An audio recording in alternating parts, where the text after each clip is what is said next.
Hi, I'm Jennifer McKee, and I'm a resident artist with the Paint Pixie Company. I'm also an owner and artist at Village Chic in South Charleston, Ohio. Today on my video, I'm going to be showing you how to use some of my favorite Paint Pixie paints on a piece of furniture. And now I'm going to give you the beginnings and you can follow along step by step.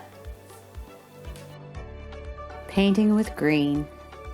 This is a mid-century modern nightstand. I decided I'm going to paint green. I'm going to paint green. It's going to be fresh. It's going to be a wonderful base to the art that I have in mind.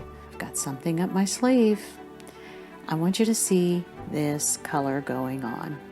This is the Magical Chalk Paint by Paint Pixie, and their paint is a smooth, self-leveling, wonderful way to remake a piece of furniture. I decided to choose Christmas Cookie. Isn't that a cute name? I'm going to be painting the metal, I'm going to be painting the wood, and I'm going to end up with just one color all over that is going to be the base for me creating art on this piece. You can see I'm using the Paint Pixie brush called Dusty.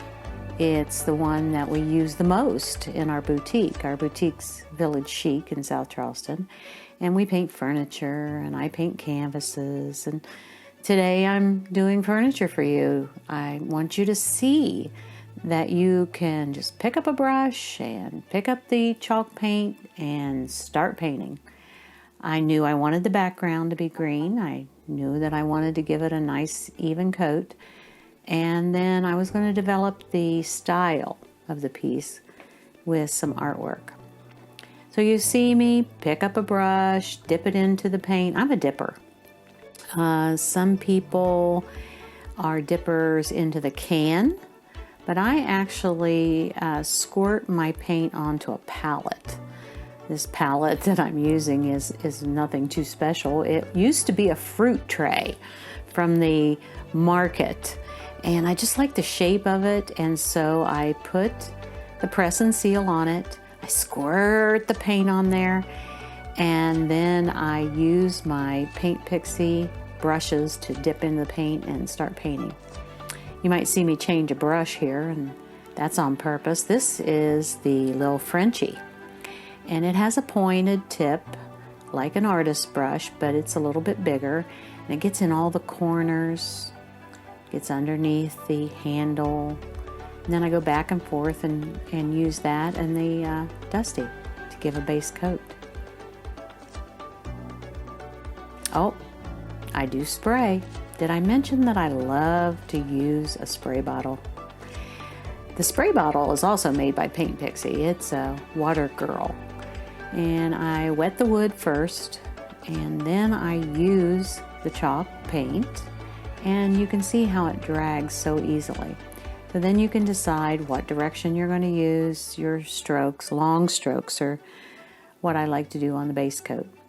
And I'm doing that now, giving it just 100% coverage. This little nightstand's turning into a cute little green nightstand. One of the secrets some people told me is that if you want to make sure you get all of the edges, turn your piece upside down. Paint under all of the little edges and corners and then turn it right side up. I do that on some pieces, but this one I decided to put up on a table so I can stand up and paint it and I can look underneath the edges. But it's going to have a great base, and it's fresh, clean. I do love this color.